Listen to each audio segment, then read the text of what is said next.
Bonjour à tous et à toutes. Pour cette rentrée, Révolution Permanente est heureux de vous présenter Marxisme et Stratégie, un podcast disponible sur toutes les plateformes de streaming. Ateliers, séminaires, forums, réunions publiques, toute l'année, Révolution Permanente anime de nombreux débats sur le marxisme et le communisme, la stratégie révolutionnaire, la lutte contre toutes les formes d'oppression et bien d'autres sujets. Nous sommes heureux de vous proposer d'écouter ou de réécouter ces débats sur cette toute nouvelle chaîne. D'où vient le racisme? Quand est-ce que ce système d'oppression est-il né? Quel rapport entre le racisme et l'exploitation capitaliste? Quelques mois après la révolte des banlieues consécutive à la mort de Naël, Gabriel Ichen, membre du comité de rédaction de Révolution Permanente, revient sur ces questions, alors que les lois racistes comme la loi immigration ou encore l'interdiction de l'abaya ont rythmé la rentrée politique. Un podcast enregistré lors de l'université d'été 2023 de Révolution Permanente. Bonne écoute. Marxisme et stratégie, le podcast de Révolution Permanente. Du coup, cet atelier, il répond à une question qui est centrale et qui récemment a été posée avec beaucoup de force dans le contexte politique. On a vu le meurtre du jeune Naël à Nanterre le 27 juin dernier par un policier qui est venu mettre en fait au premier plan de l'actualité politique la question des crimes policiers racistes qui sont, on peut le dire, l'expression la plus éclatante et la plus violente de l'existence d'un racisme systémique et un racisme d'État. Si bien que aujourd'hui, on va dire de manière large, dans la gauche, il est devenu difficile de nier l'existence même d'un racisme systémique. Je veux dire, aujourd'hui, on compte environ entre 15 et 20 crimes policiers par an par la police. C'est des chiffres qui sont sûrement sous-estimés, puis qui sont difficiles à établir et qui sont sûrement en augmentation avec les nombreux crimes policiers suite à des refus d'obtempérer. On peut dire que ces crimes policiers, c'est le maillon le plus violent de toute une chaîne d'oppression raciste que subissent les immigrés et leurs enfants dans les quartiers populaires, qu'ils soient de nationalité française ou non. Cette chaîne d'oppression, elle passe par des discriminations à l'embauche, toute une série d'oppressions, des difficultés à trouver un logement, un niveau de vie et des salaires plus faibles que le reste de la population, etc. On a vu aussi que le meurtre de Naël est venu aussi poser des questions, pas seulement en termes de visibilisation du racisme, etc., mais aussi des questions fondamentalement politiques, puisque il y a eu de très importantes révoltes où la jeunesse des quartiers populaires s'est mobilisée pendant 8 jours, 8 jours qui ont été extrêmement intenses. On a comparé beaucoup les révoltes de 2023 en juillet dernier à celles de 2005. Tout le monde, en fait, les sociologues, éditorialistes, etc., ont établi qu'il s'agissait de révoltes plus fortes par leur intensité, alors qu'elles ont duré moins longtemps. Ça a duré environ 3 semaines en 2005. Ça a duré 1 semaine, 8 jours cette année. Mais en termes d'intensité, de mobilisation, d'extension sur le territoire national, ça a été une explosion de colère de la jeunesse des quartiers populaires qui a été extrêmement puissante, extrêmement forte.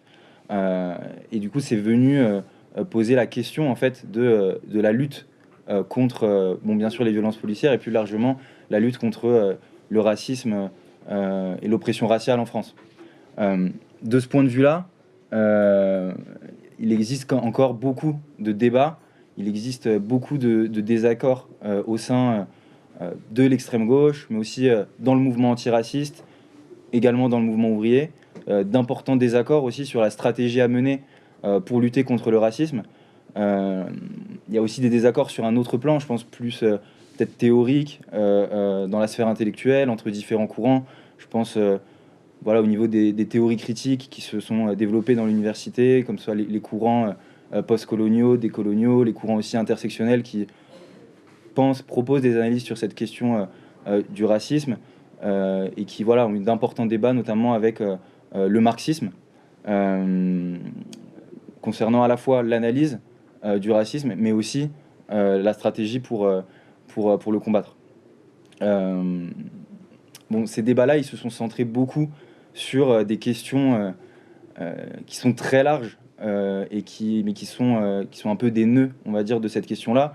Je pense notamment à des questions comme la relation entre racisme et capitalisme, entre race et classe, sur l'articulation en fait entre la lutte contre le racisme et la lutte contre l'exploitation capitaliste. Dans ce cadre-là, et ce sera un peu, on va dire, le fil de cet atelier, il y a une idée qui a été beaucoup répandue, notamment à partir des années 80, dans les milieux militants, dans l'université en général, une idée selon laquelle le marxisme serait un économicisme, c'est-à-dire qu'il serait principalement intéressé par les questions plus économiques et donc syndicales, que ce serait en fait un paradigme qui du coup ne permettrait pas forcément de comprendre profondément les questions raciales, les questions, mais aussi, bon, ce ne sera pas un sujet aujourd'hui, mais les questions aussi féministes, du patriarcat, etc. Et bon, ça a pu être poussé aussi et expliqué par le fait que le marxisme serait une construction fondamentalement occidentale, serait une construction fondamentalement eurocentrée et qui serait incapable en fait d'appréhender l'oppression spécifique raciale, mais aussi à échelle internationale les réalités des sociétés non occidentales dans les pays sous domination impérialiste, les pays du Sud, etc. Donc un des objectifs de cet atelier aujourd'hui, ce sera aussi, en définissant le racisme, d'en expliquer les liens avec le capitalisme, à partir justement d'une méthode marxiste. Et donc par là de montrer que le marxisme, au contraire, permet, à mon sens, d'aller beaucoup plus loin dans l'explication des fondements du racisme, et pas seulement dans l'analyse, mais aussi de proposer une stratégie politique pour répondre à cette question de l'oppression raciale. Du coup, on va voir dans un premier temps, dans un premier axe de notre discussion, qui sera du coup divisé en deux temps, c'est quoi en fait l'analyse que fait la tradition marxiste du racisme par rapport peut-être à d'autres courants, et en quoi en fait cette analyse-là, elle vient expliquer profondément l'imbrication entre racisme et capitalisme, qui sont profondément liés et imbriqués. Du coup, bon, dans une deuxième partie, on verra les aspects plus stratégiques de comment lutter en fait à partir de l'analyse qu'on a fait du racisme, de ses liens avec le capitalisme. À partir de ça, comment on lutte contre l'oppression raciale. Mais bon, pour démarrer et pour commencer par définir c'est quoi le racisme, je pense que c'est important de revenir sur les origines historiques et les causes profondes de cette oppression, parce que bon, c'est peut-être acquis pour beaucoup ou pas, je sais pas, mais on a beaucoup présenté le racisme, et on le présente encore aujourd'hui comme quelque chose qui serait peut-être lié à la nature humaine, qui serait quelque chose anhistorique, c'est-à-dire qui serait pas situé historiquement et qui aurait été une donnée un peu éternelle des sociétés humaines, que ce soit dans l'Antiquité, pendant le Moyen-Âge et aujourd'hui à l'époque capitaliste. Et du coup, bon, cette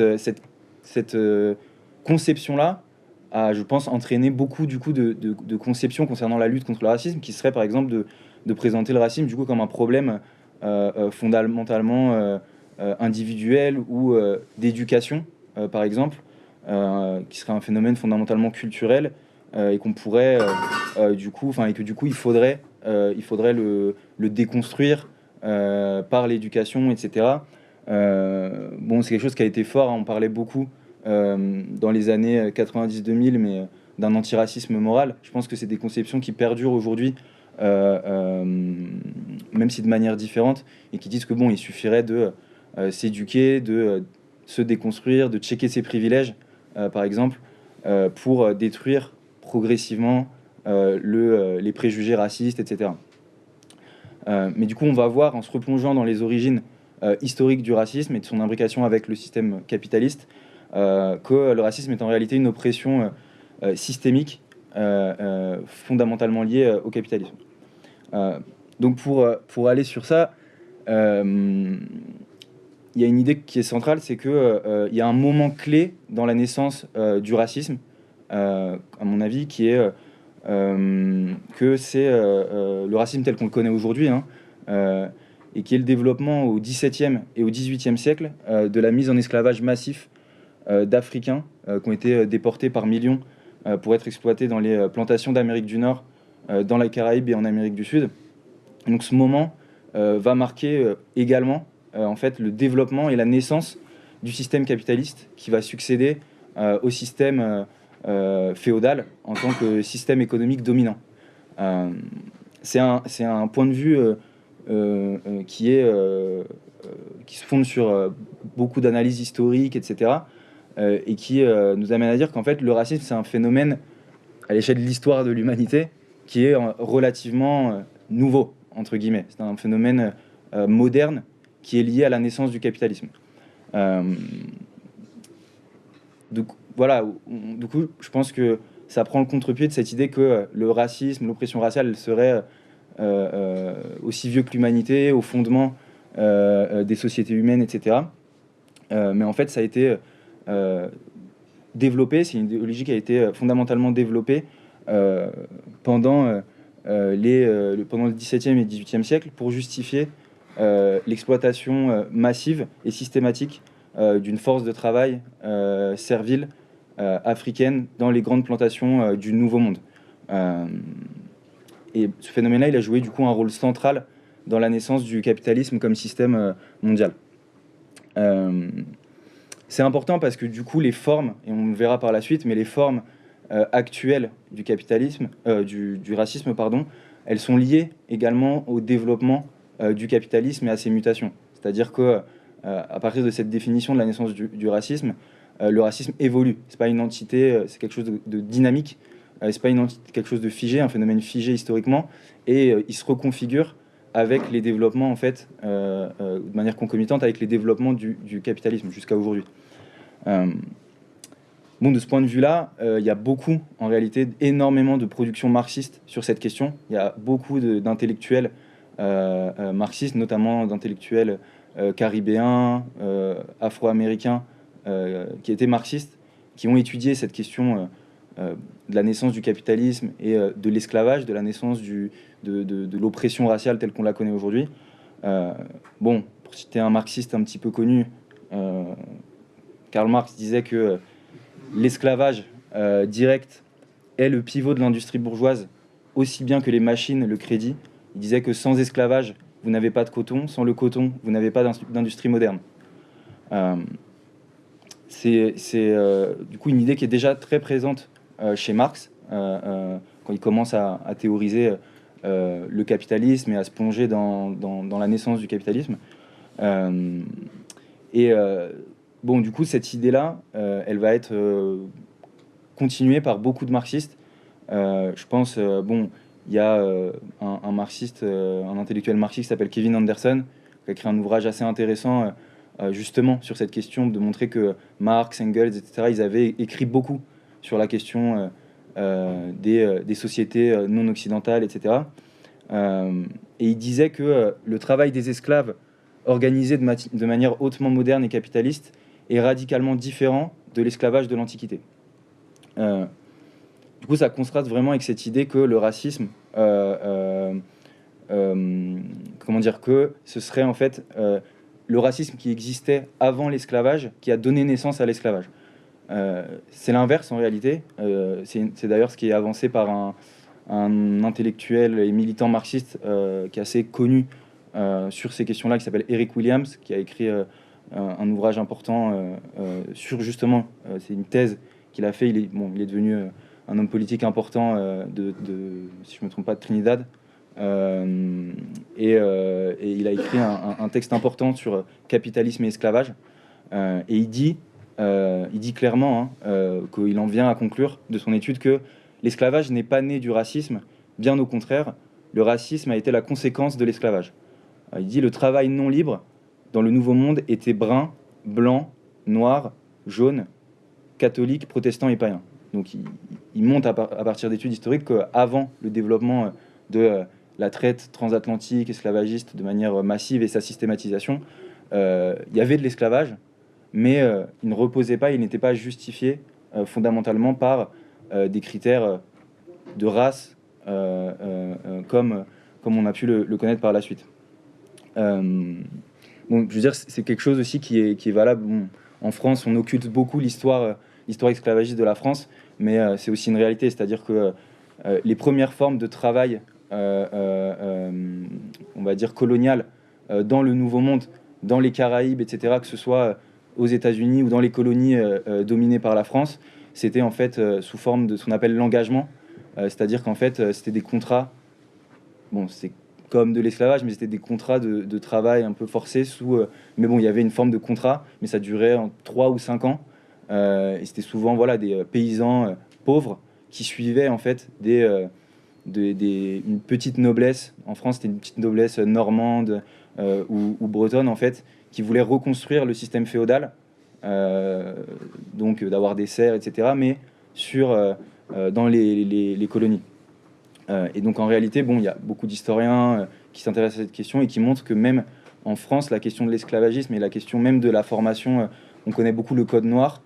Bon, en réalité, c'est quelque chose qui, bon, aujourd'hui est admis, etc., mais ça s'est pas imposé comme ça, d'un coup. Ça a été un processus historique et y compris une lutte au niveau des élites et de la bourgeoisie naissante pour commencer en fait à développer une exploitation basée sur l'oppression du travail, de la force de travail des Noirs et des Africains.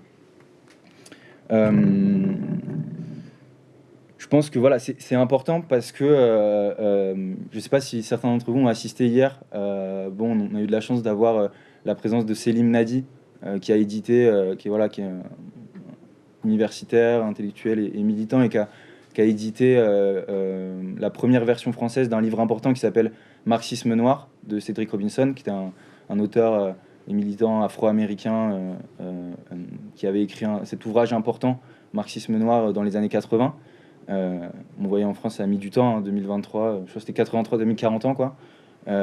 Et bon, hier, on avait cette discussion centrale autour de l'ouvrage de Robinson, parce que Cédric Robinson disait, il fait toute sa thèse centrale, c'est de dire qu'en réalité, les sociétés pré-capitalistes de l'Europe, les sociétés de l'Antiquité, du Moyen-Âge, etc., étaient en fait avaient déjà un racisme en fait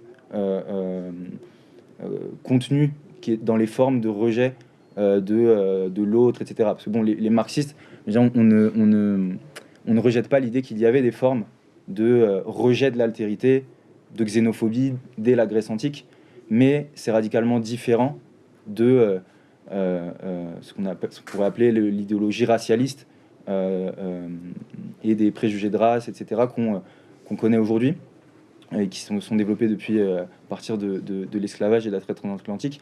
Et bon, il y a cette polémique avec des courants, notamment aux États-Unis, du nationalisme noir, notamment représenté voilà, par Robinson sur le volet intellectuel, sur cette naissance en fait du racisme.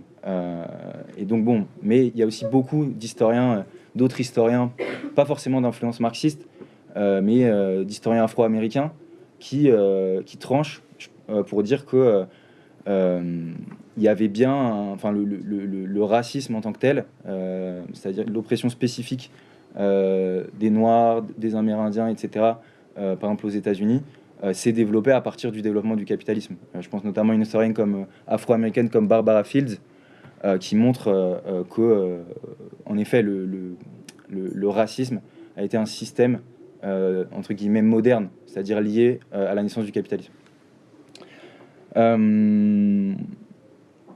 Donc, je reviens sur ça parce que ça peut avoir des conséquences en fait importantes après dans comment on aborde la question de la lutte contre le racisme, puisque il peut y avoir comme présupposé le fait que si le racisme est quelque chose de précapitaliste, on en finit. Je veux dire, la révolution, etc. En fait, on n'en finira jamais avec le racisme, et ça peut être la base, par exemple, de conceptions et de théories qui ont pu être développées, je pense, dans les années 60, 70, qui peuvent, je pense, encore influencer certains courants politiques, etc. Mais des théories de dire, la conséquence de ça, c'est que on doit en fait vivre de manière séparée entre les différentes couches, en fait, les noirs d'un côté, etc., etc., quoi. Ça peut être la conséquence de ce genre de conception. Du coup, voilà, j'ai abordé cet aspect, mais qui est un aspect peut-être un peu historico-théorique, etc., mais qui, à mon sens, est important. C'est pour ça que je faisais le retour sur la discussion hier autour du livre Marxisme noir, puisque ça a été un point de discussion. Et si vous regardez les différentes polémiques, les différents ouvrages sur la question, ça part souvent de ça. Vous allez avoir beaucoup de gros développements sur est-ce que c'était précapitaliste ou pas. En réalité, il est clair que c'est né avec le capitalisme et pas avant, le racisme tel qu'on le connaît maintenant. Du coup, pour montrer un peu ce que je disais sur les aspects de... Bon, ça c'était il y a un moment quand même maintenant, mais de montrer que le racisme, il se reconfigure et il se perpétue en fonction des mutations du capitalisme. On va faire un petit saut dans le temps. Je pense que ce serait trop long et pas forcément pertinent de retracer, ce serait un peu chiant même, de retracer toutes les évolutions des formes du racisme depuis son émergence. On peut dire rapidement que même après l'abolition de l'esclavage, qui a été notamment liée aux luttes des esclaves noirs, etc., le racisme a continué et s'est même développé après l'abolition de l'esclavage, et s'est reconfiguré en fonction des besoins du capitalisme. Et on a vu le développement des théories. On a dû étudier ça sûrement un peu ça à l'école, mais au 19e siècle, des théories racialistes, pseudo-scientifiques, qui visaient en fait à justifier scientifiquement le racisme comme un produit de différences biologiques.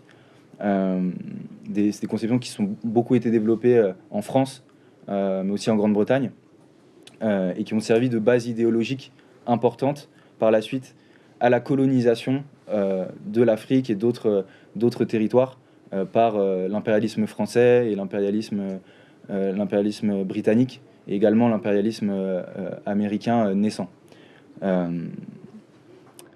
On assiste à un petit tournant après la Seconde Guerre mondiale, où en fait ce racisme biologique il est remis en cause scientifiquement. Et il y a aussi un aspect, je pense, historique et important, qui est la question de l'Holocauste, qui a rendu, je pense, de manière à échelle de masse, inacceptable en fait cette question du racisme un peu scientifique, vraiment basé sur des différences biologiques. Et il s'est du coup petit à petit remodelé pour assister à l'émergence d'un racisme culturel. Alors c'est une idée qui a été notamment beaucoup développée par Frantz Fanon, qui est une figure assez connue, figure militante, intellectuelle, martiniquais, anticoloniale, engagée dans la lutte de libération algérienne. Donc c'est l'idée que le racisme, après un racisme basé qui serait expliqué par différences biologiques, et s'explique maintenant sur des différences culturelles, qui auraient des cultures supérieures à d'autres. Et donc vous voyez que dans le développement de cette idée de racisme culturel, comment a pu se glisser, c'était déjà contenu dans l'idéologie, je pense aussi républicaine française, c'est-à-dire d'amener le progrès à d'autres cultures, voilà, tout ce qui a justifié aussi la colonisation. Du coup, qu'il y aurait un versant, on va dire, de racisme progressiste, si vous voulez, entre guillemets. Je pense que c'est une idée, c'est une forme que prend le racisme, notamment après, et beaucoup, mais ça existe après la Seconde Guerre mondiale. Je pense que c'est très schématique et qu'il faut faire attention, c'est-à-dire que le racisme biologique n'a pas disparu, et dans le racisme culturel se cachent encore beaucoup de thèses liées entre guillemets, à la vieille idéologie racialiste du 19e, de la fin du 19e siècle.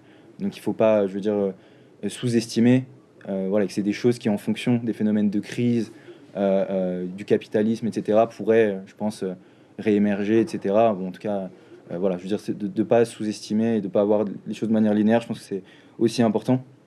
Mais du coup, je pense qu'on va, pour s'intéresser aux formes actuelles du racisme, on va prendre un cas plus concret, qui est celui du coup de la France, et on va s'intéresser à l'immigration en France, notamment à partir de la Seconde Guerre mondiale.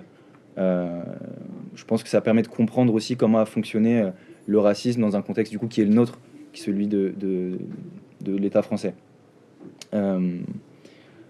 Donc, du coup, après, il y a la phase de colonisation de l'Afrique qui démarre dans la seconde moitié donc qui démarre dès la première moitié en réalité, et qui s'intensifie dès la seconde moitié du 19e siècle, notamment avec l'Algérie.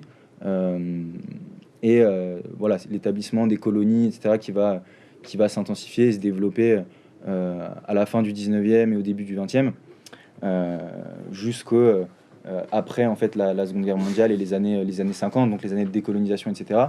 Mais du coup, après la Seconde Guerre mondiale, où du coup, l'empire français, britannique, etc., sont quand même extrêmement affaiblis par la guerre. Il y a un enjeu pour le capitalisme français qui est de reconstruire une économie qui est totalement détruite. Et du coup, on va pour ce faire employer massivement des travailleurs immigrés à partir de 1945. Et je pense que cette phase-là, elle montre très très bien à quel point racisme et capitalisme sont liés, parce que en fait, à cette époque, c'est le patronat, c'est vraiment le patronat industriel qui fixe les politiques migratoires. C'est-à-dire qu'en gros, ça ressemble un peu à ça maintenant, mais je veux dire, c'est totalement différent. C'est-à-dire qu'il y a des officines, les officines de l'immigration de l'État français post-45, c'est que des patrons du capitalisme français, de l'industrie, etc. Et en fait, ils discutent entre eux pour voir très clairement combien de travailleurs et de main-d'œuvre ils ont besoin dans les usines. Ce phénomène-là, du coup, il va faire que ils vont aller chercher directement des travailleurs dans les colonies. Dans les colonies et également après la période des indépendances. Hein, on sait que il y a une décolonisation formelle et une indépendance formelle après les luttes de libération de l'Algérie, du Maroc et des pays sous domination impérialiste, sous domination coloniale française. Le rapport colonial il se perpétue, le rapport impérialiste il se perpétue, et du coup cette question de la main d'œuvre qui est recrutée par les entreprises françaises, etc., ça va continuer jusqu'à aujourd'hui en réalité. Et il y a un exemple, je pense, qui est très parlant. Je pense que c'est le recrutement dans les mines françaises, dans les mines de charbon françaises, où en fait le patronat envoie ce qu'on appelle des sergents recruteurs. Il y a eu une série d'articles qui sont parus récemment dans Le Monde, une enquête assez intéressante qui revient vraiment sur la figure de Félix Morat, qui était un sergent recruteur envoyé par le patronat des mines françaises, et qui en fait allait dans les villages marocains pour chercher, mais vraiment, ils allaient vraiment chercher des travailleurs par village entier, et avec des méthodes de recrutement qui ont rien à envier à la traite esclavagiste. C'était on allait dans les villages et on vérifiait, on allait voir les hommes, on vérifiait leur santé, on regardait leurs mains, etc. Enfin bref, tout un tas de pratiques fondamentalement racistes et coloniales qui se sont perdurées jusque dans les années 80. Du coup, à partir de ces éléments-là, on peut voir que historiquement, pour le capitalisme français et pour d'autres pays impérialistes, la main-d'œuvre immigrée, elle fait office de variable d'ajustement, en fait. C'est-à-dire qu'elle représente une main-d'œuvre grâce au racisme, justement, qui est facilement exploitable pour les besoins du capitalisme. Et on peut, en fait, varier un peu avec. Il y a, par exemple, un intellectuel et militant qui s'appelle Saïd Bouamama, qui ailleurs qu'on va licencier, ça va être les travailleurs immigrés, qu'ils soient français ou non, hein, d'ailleurs. Et c'est valable aussi pour les femmes et pour d'autres secteurs de la population qui peuvent être opprimés. Et du coup aussi, premier embauché, entre guillemets, dans les périodes de relance économique où on a besoin d'embaucher de la main-d'œuvre rapidement dans des conditions par ailleurs terribles. Ça va être aussi c'est vers ces secteurs-là en fait que va se tourner le patronat. Du coup, ça peut nous amener à une définition importante, je pense, de qu'est-ce que le racisme en lien avec le capitalisme. C'est que on peut le définir aussi comme un instrument de gestion de la classe ouvrière, un instrument de gestion de la force de travail dans le mode de production capitaliste. Alors c'est schématique, mais en réalité, je pense un peu comme le sexisme, le racisme fonctionne comme un mécanisme d'oppression structurelle utilisé à des fins d'exploitation. C'est pour ça qu'on peut parler, comme on parle de division sexiste du travail, aussi de division raciale du travail. Et donc je pense qu'il n'y a rien de mieux pour le montrer que les catégorisations raciales, noirs, blancs, nord-africains, arabes, etc., elles ont été utilisées aussi beaucoup par le patronat et le ministère du Travail français pour distinguer la main-d'œuvre et la catégoriser dans différentes strates. Par exemple, après 45, le ministère du Travail, c'est intéressant parce que en France, vous savez, il y a beaucoup de discussions sur il n'y a pas de racisme, etc., l'universalisme. Du coup, il n'y a pas de statistiques ethniques. On refuse, non, il n'y a pas de statistiques. On n'est pas aux États-Unis. Bon, vous connaissez ce genre d'argument.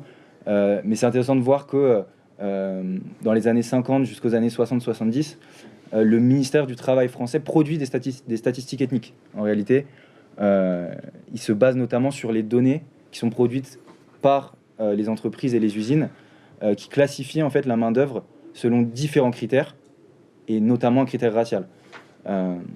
Donc en gros, les directions des usines en France comptaient le nombre de Nord-Africains et comptaient aussi le nombre de Nord. Donc il y a des documents, il y a eu des travaux historiques et tout assez intéressants sur ça, qui montrent comment le patronat industriel classifiait la main-d'œuvre. Et donc ce qui est assez du coup remarquable et qui, je pense, donne un exemple très clairement de l'imbrication entre oppression raciale et exploitation, c'est qu'en fait, plus vous êtes en bas dans la hiérarchisation du travail, par exemple, vous faites le ménage, vous êtes ouvrier peu qualifié, etc., avec les plus bas salaires, les plus mauvaises conditions, plus vous avez des chances d'être un travailleur immigré en réalité. Et en fait, dans les usines, ça fonctionnait vraiment comme ça, où en fait, il y avait une échelle qui allait du travailleur blanc, ensuite il y avait les travailleurs polonais, espagnols, italiens, qui avaient des postes un peu moins bien, et après vous avez les travailleurs nord-africains, les arabes, et tout en bas de l'échelle, les travailleurs noirs qui viennent d'Afrique subsaharienne, etc. Et donc en fait, ça montre que les postes de travail, ils sont assignés, et les postes les plus difficiles, les moins bien payés, etc., ils sont assignés en fonction d'un critère en fait aussi racial. Donc je pense que c'est une définition importante. C'est quelque chose d'ailleurs qui, en vérité, quand bien même il n'y a pas aujourd'hui de statistiques ethniques comme le produisait le ministère du Travail à l'époque et le patronat, il y a des phénomènes qui sont similaires, et on va le voir puisque je pense que la période actuelle, elle est marquée, je pense, par la phase qui a été produite par le néolibéralisme dans les années 80. Pour un peu recontextualiser, je pense que c'est vraiment la partie un peu importante pour comprendre dans quelle période on se situe concernant l'action du racisme. C'est que il y a la phase des années 70 où en gros le capitalisme il est en crise importante, les taux de profit des capitalistes ils s'effondrent, etc. Il y a des phases de lutte révolutionnaire qui font très peur à la bourgeoisie à échelle internationale, etc. Et donc il y a une réflexion importante de la bourgeoisie et des capitalistes de savoir comment on va relancer le taux de profit qui est en train de s'effondrer. Et il n'y a pas 36 solutions pour les capitalistes pour augmenter leurs profits. Soit vous avez des innovations technologiques très importantes qui permettent de faire d'importants gains de productivité et vous réussissez à relancer un peu le taux de profit. Soit vous exploitez davantage, vous faites vos marges sur la force de travail. qui produit la valeur, etc. Donc, étant donné qu'il n'y a pas d'innovation majeure, c'est un truc qui, tout le monde s'accorde, hein, les économistes mainstream, libéraux, etc., s'accordent pour dire qu'il y a il y a un problème en fait pour les capitalistes aujourd'hui qui continue d'ailleurs, c'est qu'il n'y a pas d'innovation majeure qui permettrait de relancer la machine à profit. Et du coup, ils sont obligés en fait de pressuriser et d'écraser toujours plus la force de travail. Et c'est la modalité aujourd'hui avec laquelle les capitalistes relancent leur taux de profit et continuent d'augmenter, on va dire, entre guillemets, leur marge. Ce qui pose beaucoup de problèmes en réalité. Et bon, comment ça s'exprime ça s'exprime par une parcellisation et une fragmentation très importante de la classe ouvrière.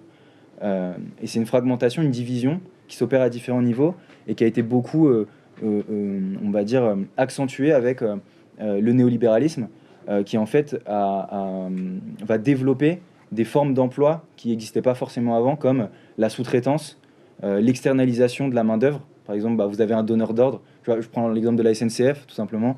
Bon, la SNCF a tout un tas de sous-traitants qui emploient des travailleurs dans des conditions beaucoup plus difficiles, avec des salaires beaucoup plus bas, avec beaucoup moins d'avantages, entre guillemets, que les travailleurs de la maison mère, que le donneur d'ordre. C'est souvent des emplois parfois temporaires, c'est-à-dire c'est pas à temps plein, c'est des CDD, donc c'est des emplois qui sont pas stables.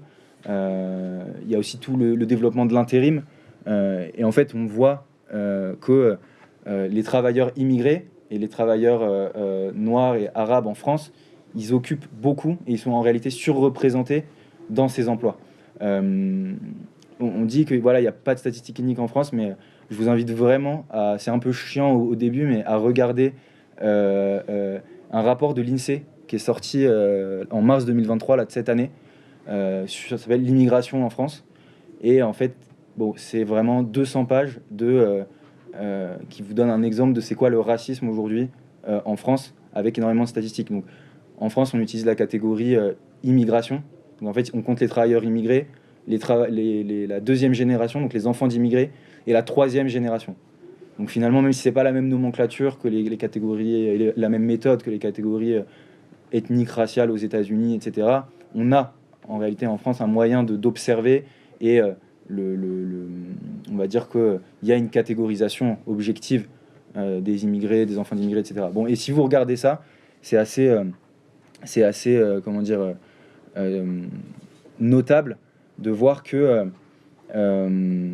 les immigrés, en fait, leurs enfants, et même si un peu moins ceux de troisième génération, ils sont surreprésentés dans les postes de CDD, dans les CDD, ils sont surreprésentés dans l'intérim, ils sont surreprésentés dans la sous-traitance, ils occupent des emplois souvent à temps partiel, ce sont les catégories qui sont le plus l'objet du chômage, etc. Donc ils sont dans des situations économiques qui sont les plus précaires en réalité, et qui sont surreprésentés dans ces catégories-là. Bon, du coup, ça nous amène, je pense, voilà, à définir, à vraiment donner pour définition que le racisme est fondamentalement lié au capitalisme. On l'avait vu historiquement, mais on le voit aujourd'hui si on l'analyse de manière même sociologique, pratique, et qu'en fait, il n'y a pas vraiment il n'y a pas de développement d'une idéologie raciste sans en fait besoin pour le capitalisme d'exploiter davantage une partie importante de la classe ouvrière. Pour en revenir à cette phase néolibérale, il y a un aspect, je pense, qui est important à prendre en compte, c'est qu'il y a des aspects paradoxaux, c'est-à-dire que aujourd'hui, la classe ouvrière à l'échelle mondiale, elle n'a jamais été aussi massive, nombreuse. C'est-à-dire que, notamment depuis les années 80, l'accès au travail salarié s'est étendu à une échelle sans précédente dans l'histoire. Et il y a beaucoup par exemple, de paysans ont dû en fait aller vers les villes pour trouver un travail, se prolétariser entre guillemets, c'est-à-dire vendre sa force de travail pour vivre. Et ça, c'est un phénomène important et qui s'exprime, je pense, dans les pays du Sud, par des taux d'urbanisation importants. C'est-à-dire que, bon, je prends des pays comme, je sais pas, le Mexique, la Colombie, mais même certains pays d'Afrique qui avaient une population à majorité rurale. Aujourd'hui, dans un pays comme la Colombie, 80% de la population est urbaine et vit de formes de travail prolétarisées. Même si après, ça développe le travail informel, il y a tout un tas de formes de travail, en fait, mais qui sont liées en réalité à ce phénomène d'extension de la prolétarisation à des masses importantes de travailleurs à échelle mondiale. C'est important parce que du coup, ça donne une force en réalité à la classe ouvrière à échelle mondiale, ça lui donne une force et ça montre aussi que la classe ouvrière, elle est diverse. Je veux dire, aujourd'hui, c'est plus juste un travailleur blanc, comme on peut voir l'image du travailleur de l'industrie automobile en col bleu, dans les usines de Renault, PSA, etc. Mais si on regarde vraiment ce qu'est la classe ouvrière à échelle internationale, je pense qu'elle est d'une diversité d'un point de vue de race, d'un point de vue de genre aussi, sans précédent dans l'histoire de l'humanité. Mais du coup, ce poids quantitatif important, inédit, il est à mettre en parallèle avec ce dont on discutait juste avant, c'est-à-dire la division et la fragmentation sans précédent de la classe ouvrière. Bon, ça amène d'autres phénomènes qui pourraient être intéressants de creuser. Je pense qu'un phénomène important, par exemple, qu'on ne va pas développer là, mais c'est la question aussi des politiques migratoires des pays impérialistes, par exemple de l'Europe, mais aussi des États-Unis, concernant la question des frontières, par exemple.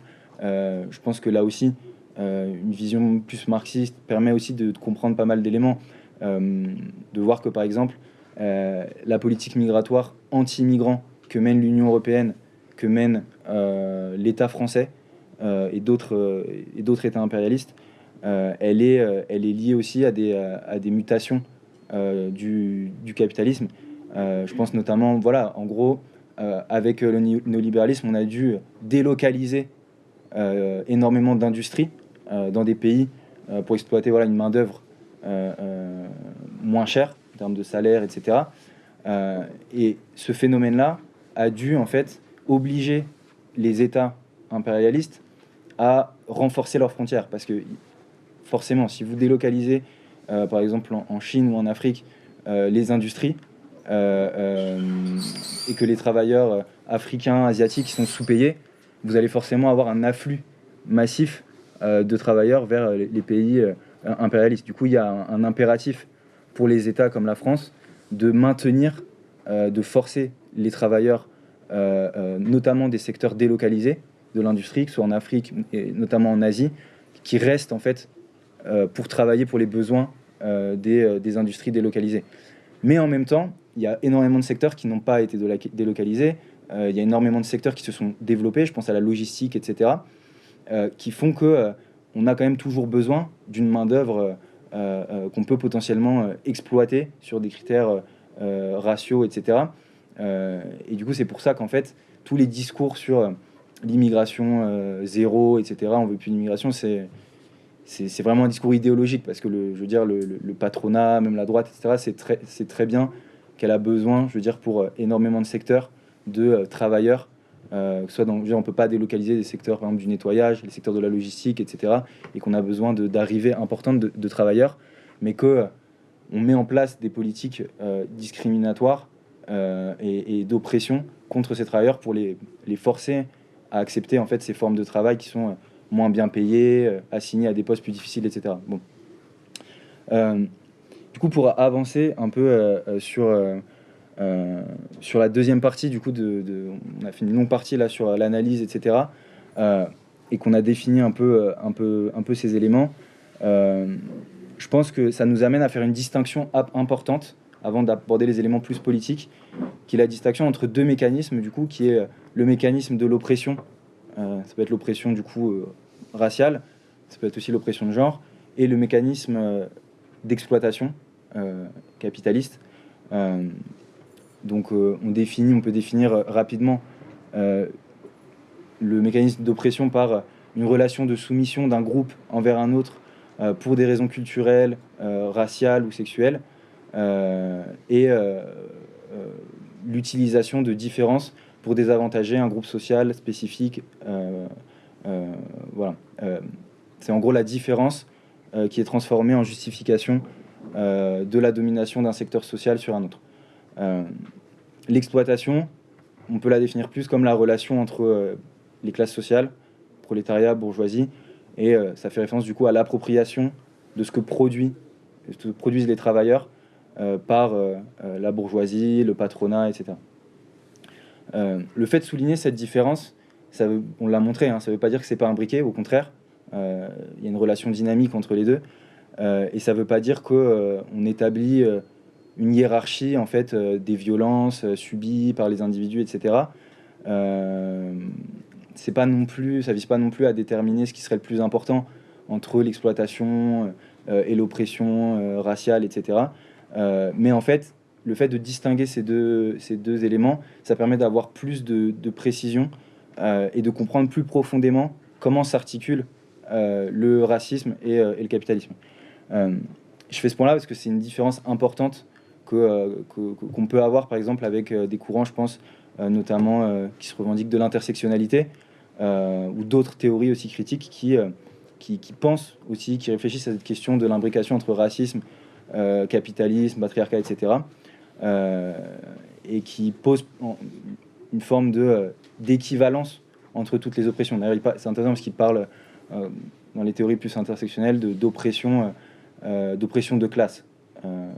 Et donc, tout est un mécanisme d'oppression. En fait, il y a l'oppression de classe, l'oppression raciale, l'oppression de genre. Et en fait, on va regarder comment ça fonctionne, comment c'est imbriqué factuellement.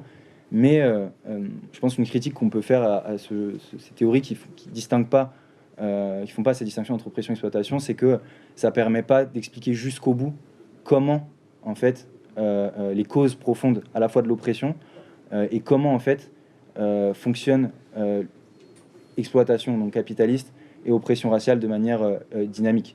Parce que, bon, si vous regardez, il y a des travaux très intéressants, intersectionnels, etc., mais qui vont observer sociologiquement comment va fonctionner en fait l'oppression, comment on est plus opprimé en effet quand on est une femme noire par exemple, sans expliquer les dynamiques plus de fond. Bon, on verra, mais ces distinctions-là, elles ont des conséquences politiques importantes, notamment dans le fait que au sein des catégories, par exemple, opprimées, par exemple des personnes racisées, on va trouver différentes classes sociales. Je veux dire, au sein des personnes racisées ou issues de l'immigration, on trouve des travailleurs, mais on peut trouver aussi une petite bourgeoisie et une bourgeoisie. Je pense que c'est une discussion qui est notamment faite aux États-Unis, et qui est assez intéressante, où en fait le capitalisme a construit une bourgeoisie et une élite noire. Donc il y a des travaux très intéressants, notamment je pense de Keeanga Yamata Taylor, qui est une militante socialiste et universitaire afro-américaine, qui a écrit un livre sur Black Lives Matter et qui montre comment s'est développée en fait une élite noire, une aristocratie noire américaine, et une bourgeoisie noire en fait, qui en fait pour maintenir ses intérêts s'allie avec la bourgeoisie blanche américaine et finit par perpétuer le racisme. Et du coup, vous avez tout un tas, vous pouvez le voir, mais de figures afro-américaines qui occupent des postes importants dans la sphère économique, des postes de PDG, etc. Et bon, l'exemple le plus marquant, c'est Barack Obama, etc. Mais du coup, qui a poursuivi des politiques impérialistes d'incarcération de masse des Afro-Américains et aussi de crimes policiers en fait contre les Afro-Américains de manière massive. Bon, c'est important parce que du coup, pour déboucher sur notre partie stratégique, ça pose du coup l'importance de l'organisation sur des bases de classe. C'est-à-dire que du coup, pour revenir à des éléments plus politiques, comme on l'a vu, la classe ouvrière aujourd'hui, elle est très étendue. C'est la classe majoritaire. C'est plus que les employés, je l'ai dit, mais c'est plus le travailleur blanc, c'est plus les employés de bureau. Enfin, je veux dire, la classe ouvrière aujourd'hui, c'est aussi les travailleuses du nettoyage, les personnes qui travaillent dans les caissières, qui travaillent dans les supermarchés, mais aussi toutes les professions dans la logistique, etc. Au même titre que l'ouvrier de l'industrie automobile ou dans la pétrochimie ou que le cheminot, ils font partie en réalité de la classe ouvrière. Et on voit que la classe ouvrière est diverse, hétérogène, et divisée. Alors, quand on dit qu'elle est diverse et hétérogène, on l'a vu, c'est quelque chose d'objectif, c'est-à-dire que la classe ouvrière, c'est des personnes noires, arabes, c'est des femmes, énormément de femmes, majoritairement des femmes par ailleurs, des personnes LGBT aussi. Je prends un exemple bête, mais enfin pas bête, mais je veux dire simple et un chiffre qui est aussi marquant. Mais en Île-de-France, par exemple, 25% de la population active, donc salariés et chômeurs, sont des immigrés.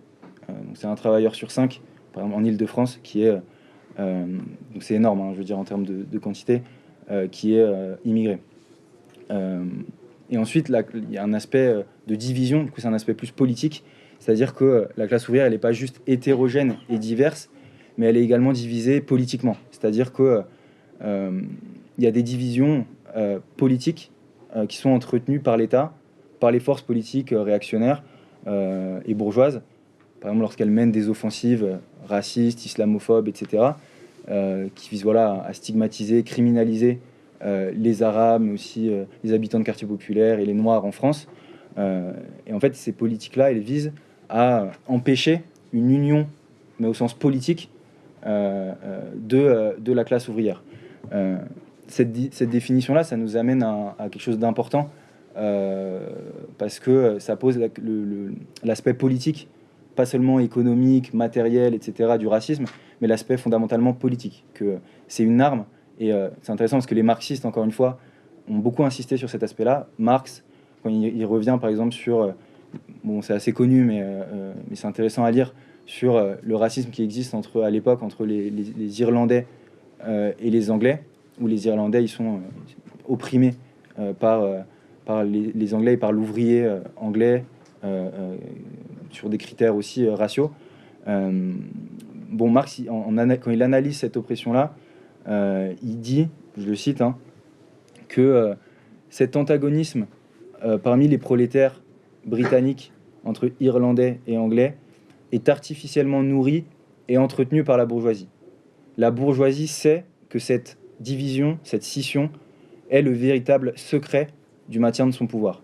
Un autre auteur plus contemporain, qui s'appelle Satnam Virdi, lui, il parle, quand il fait son étude sur le racisme et tout, il dit que c'est l'arme indispensable dans l'arsenal des élites étatiques pour contenir la lutte de classe entreprise par les classes subalternes afin de sauvegarder l'accumulation capitaliste. Donc, c'est-à-dire que le capitalisme, c'est pas juste un moyen économique pour la bourgeoisie, mais c'est une arme fondamentalement politique pour empêcher toute jonction entre les différentes couches de la classe ouvrière.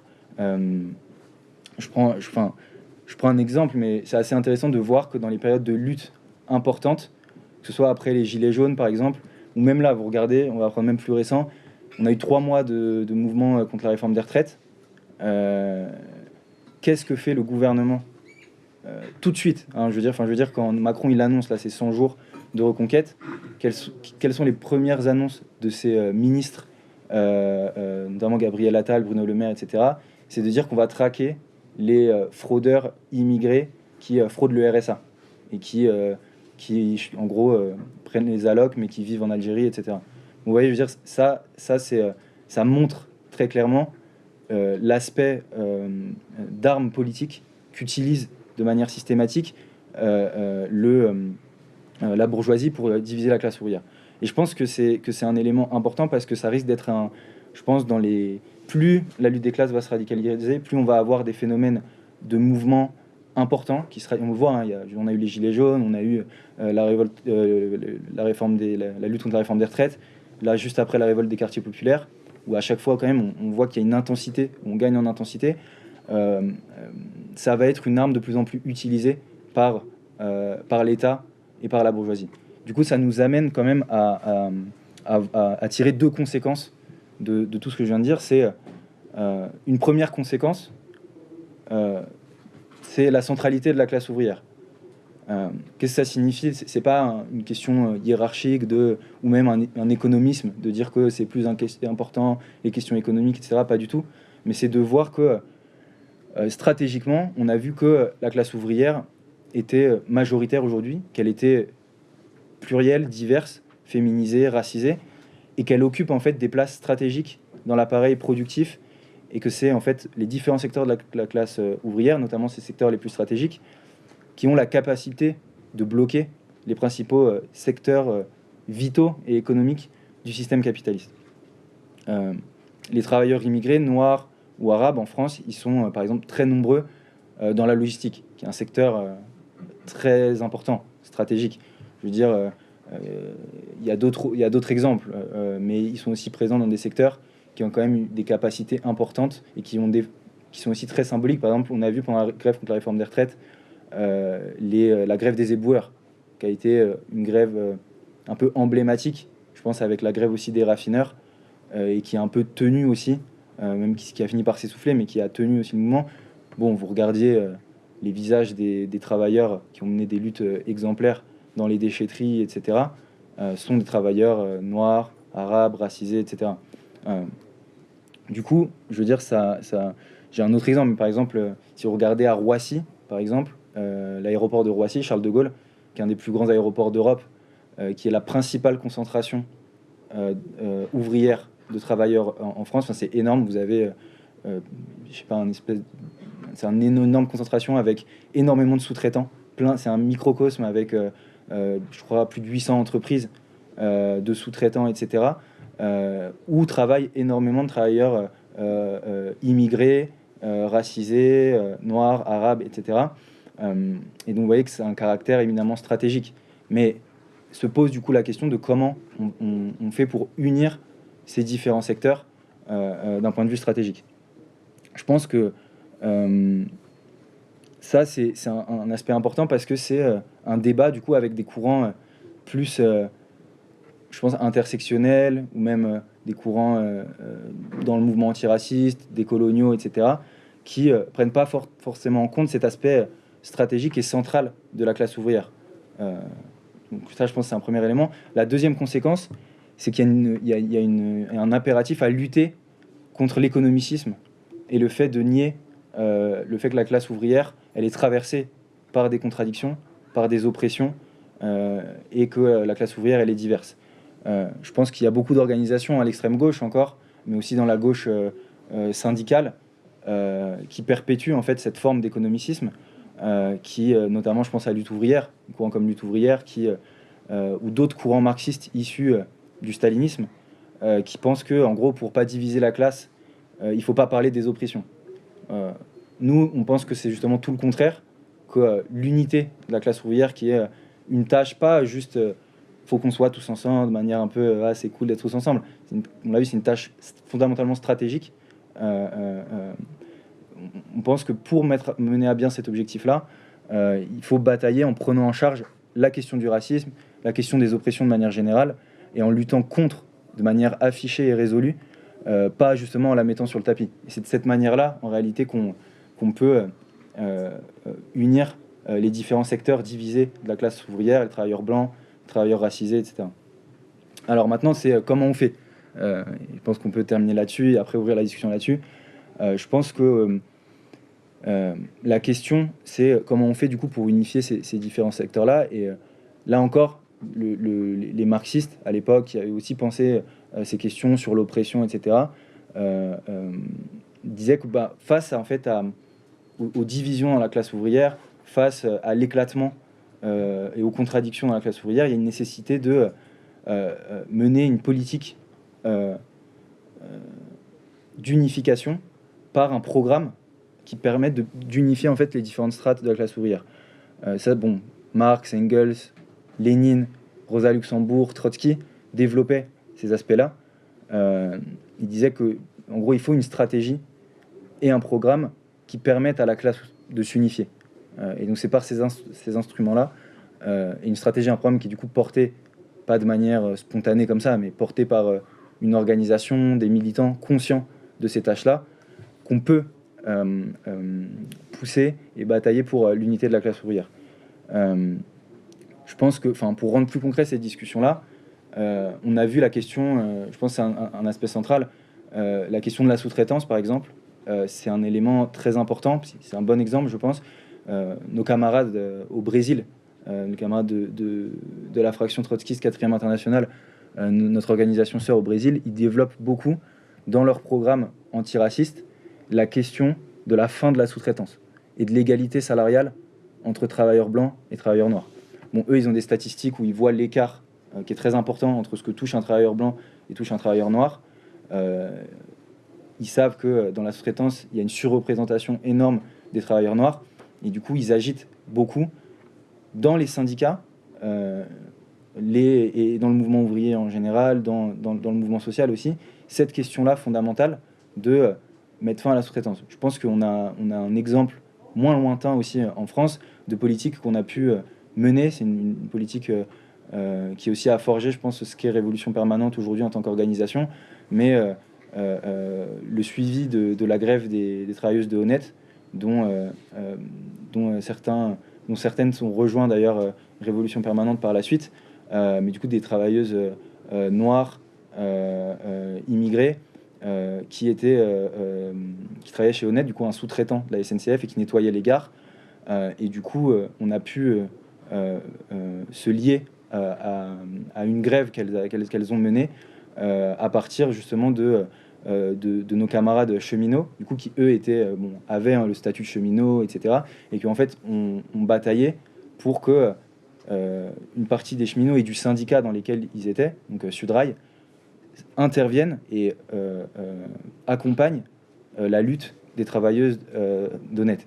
Et je pense que même si la détermination des travailleuses et des travailleurs de Honnête, etc., a permis qu'ils gagnent leur grève, je pense que cet élément-là aussi, de jonction avec des cheminots comme notre camarade Anas Kazib, notre camarade Laura, qui avait suivi cette grève-là, cette jonction-là, elle a aussi donné beaucoup de force et permis en fait la victoire de cette grève-là. Je vous invite du coup toutes et tous à aller voir, si vous ne l'avez pas déjà vu, le film Les Petites Mains Invisibles, parce que je pense que c'est un vrai exemple de la politique qu'on essaye de développer et que j'essaye de développer ici avec cet atelier.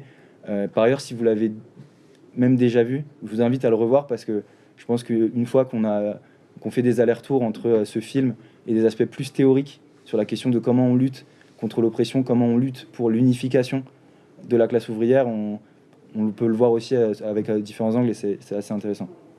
Bon, et pour terminer, et sur des éléments plus aussi de bataille politique, je pense que penser cette question de la lutte contre l'oppression raciale sans penser la question plus révolutionnaire du pouvoir, de la prise du pouvoir, etc., c'est, je pense, difficilement compatible en fait avec une politique véritablement antiraciste. Je pense que il suffit pas de gagner, par exemple, des élections et de mettre en place des bonnes politiques, un peu moins d'intégration, moins racistes, contre les discriminations à l'embauche, etc. Enfin, pour en finir avec le racisme qu'on a vu qui a un caractère systémique d'État et qui est fondamentalement lié à la nature même. Par exemple, je prends un État comme la France, je veux dire, la nature coloniale, on l'a pu l'aborder peut-être dans différentes discussions dans cette université d'été, mais la nature coloniale bonapartiste, autoritaire de l'État français implique qu'on ne réforme pas comme ça un appareil étatique comme la Ve République qui est fondamentalement lié à ses intérêts impérialistes en Afrique, au Maghreb, etc. Et d'ailleurs, c'est ce qui explique, si la France n'avait pas ce genre d'intérêt, je veux dire, le racisme en France, même d'un point de vue national, il prendrait d'autres formes. Je veux dire, c'est fondamentalement lié. Du coup, je pense qu'on n'arrive pas comme ça aux manettes de l'État et on lave en fait l'État et on réforme la police et on en termine avec le racisme systémique. Du coup, on a un désaccord fondamentalement avec des forces politiques comme la France Insoumise sur ces questions. Je pense que il y a des exemples historiques, je veux dire, de forces politiques qui,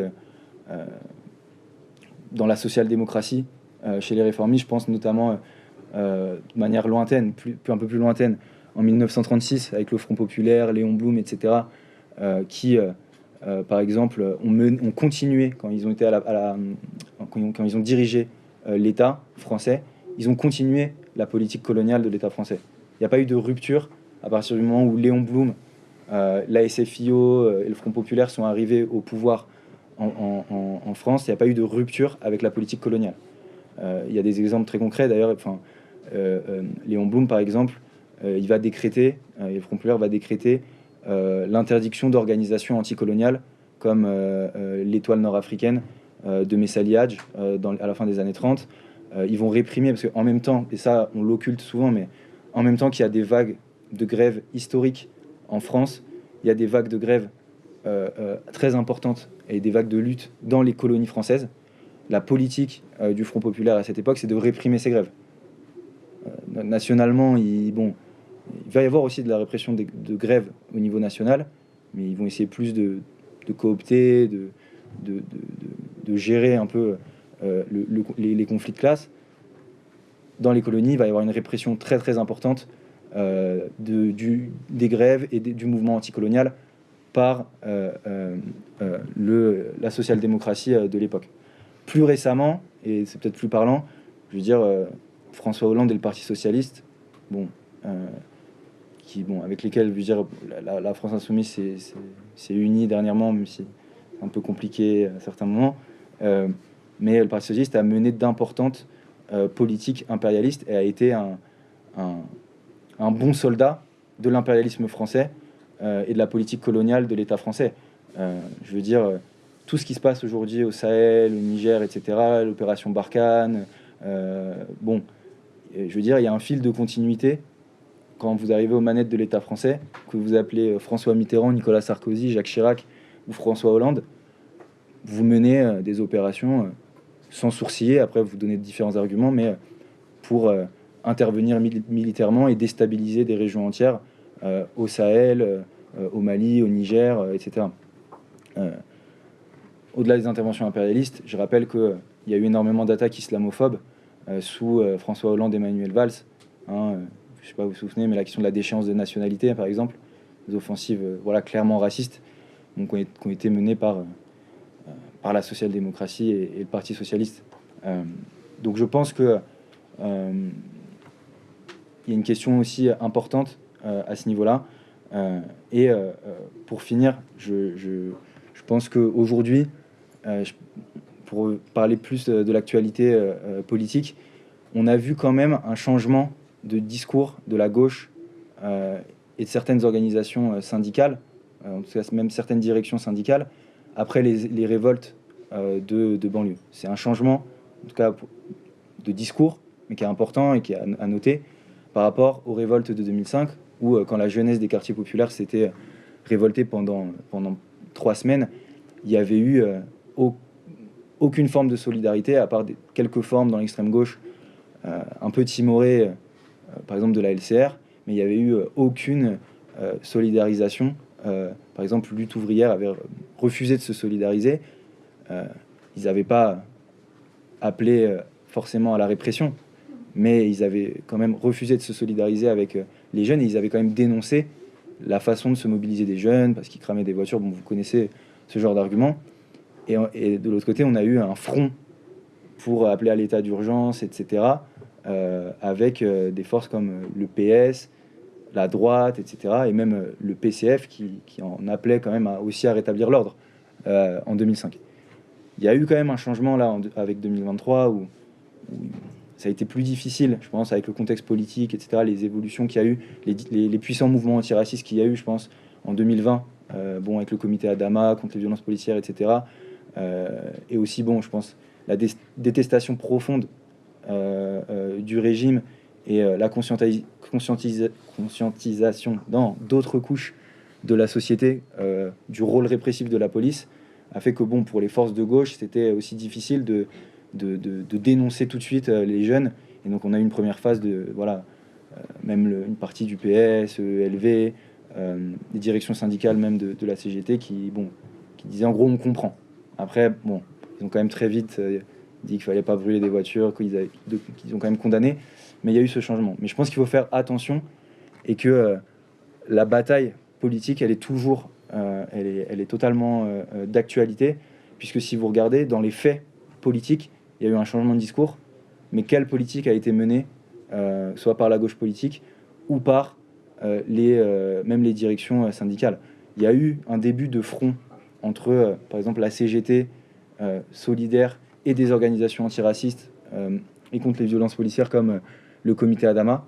On a même vu, par exemple, Verzelletti, dirigeante de la CGT, dire qu'il y avait un racisme systémique et qu'il fallait le combattre, en gros. Donc c'est quand même un changement. Mais après, dans les faits, en termes de politiques qui ont été mises en place, par exemple, pour soutenir les jeunes contre la répression, maintenir ce front et mobiliser largement, ça n'a pas été suivi de faits. Il n'y a pas eu de politique en fait réelle qui, je pense, aurait pu être menée à partir de cet embryon de front qui s'était constitué après les révoltes. Bon, à Paris, ça s'était notamment cristallisé autour de la manifestation du comité Adama qui avait été interdite et qui avait été maintenue. Donc c'était quand même une victoire face à l'État et à Darmanin d'avoir maintenu cette manifestation. Et donc ça aurait pu être un point d'appui pour mener une politique beaucoup plus ambitieuse en soutien aux jeunes des quartiers populaires pour demander l'abandon de toutes les poursuites, l'amnistie, le retrait de toutes les forces militaro-policières des quartiers, que ce soit le REL, le GIGN, etc. Ce qui aurait été, je pense, voilà, un exemple. En tout cas, c'est une politique qu'on a cherché à mener au moins dans les discours, parce qu'après, il y avait une question de possibilité de mener ou pas cette politique en termes de force, mais on a poussé à cette politique-là, et je pense que c'était un exemple, avec aussi la question du programme, etc., de comment on peut mener une politique antiraciste et liée à la question de la lutte contre l'exploitation.